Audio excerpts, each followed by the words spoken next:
salaamaaleykum maa ngi siyaar ñëpp di bëggee ñëpp ah sama vrai tour Bassirou Diagne la waaw Bassirou Diagne laa tudd mooy sama tour artiste Bass Thioung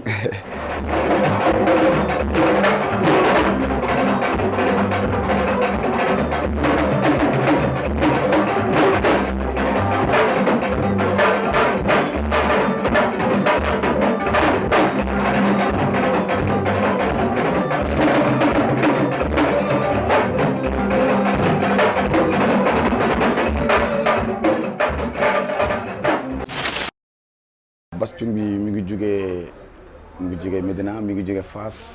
ñu ma koy woowee ci ak léegi des na si ay 8 ans 7 ans 8 ans waaw avant muy dugg ci musique la loolu dafa jiitu sama musique quoi.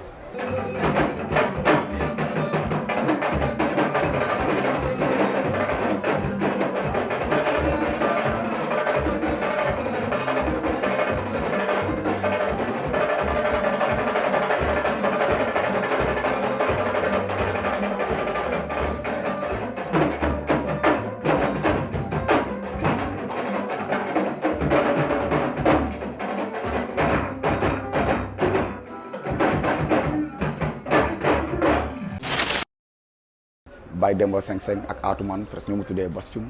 parce que Thioung mooy instrument bi ma yoroon di ko jouer moo tax ñu tuddee ma Bass Thioung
jig kay moom def na ma ko moom macha allah waaw ndax ba ma nekkee Bass Thioung ba tey mu ngi gën a nice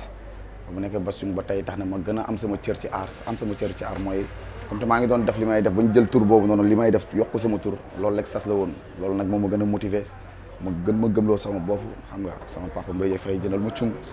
ñu jël Bass Thioung di ma woowee Bass Thioung kon loolu nekkul woon lu yomb nekkul woon loo xamante ni tey ji hasard la léegi moo tax nag ma gën a focus gën ko gëm mu jig ma loolu nag macha allah te yàlla na yàlla xeeb doole.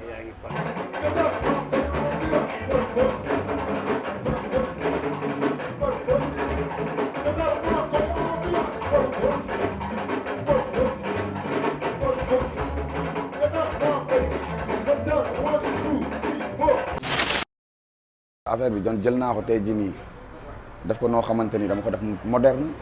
jël ko def ko noo xamante ni boo daan woo tey tëggkat yi di leen woo pour fay leen programme man nag may woo fay ma à part te ci même groupe laay nekk jël loolu yëpp imposé ko jël affaire yoo xamante ni par journée dama daan toog fenn rek laay jouer damay dem ba week-end du ma am temps boobu damay dem fenn jaar fa nga fay ma def prestation demaat feneen jaar waaw loolu yëpp tey jii imposé woon naa ko. adduna yàgg bul jaay sa ngor gaa yi ne doylu rek ma ne bu dara fëkk sa bët ñëpp naan loolu lay noblesse mu ñëw ne man gor laa doomi gor laa man noble laa dara fëkkul sa may bët man li ma ñàkk ak li ma am kenn du ko xam ndax doylu man alal fëkkul sa may bët liggéey rek man li ma ñàkk ak li ma am kenn du ko xam ndax doylu man alal fëkkul sa may bët naan ko yorol 6 millions di ma ko ay ree la may def ay dëgg du neex dëggan je m'en fous de ça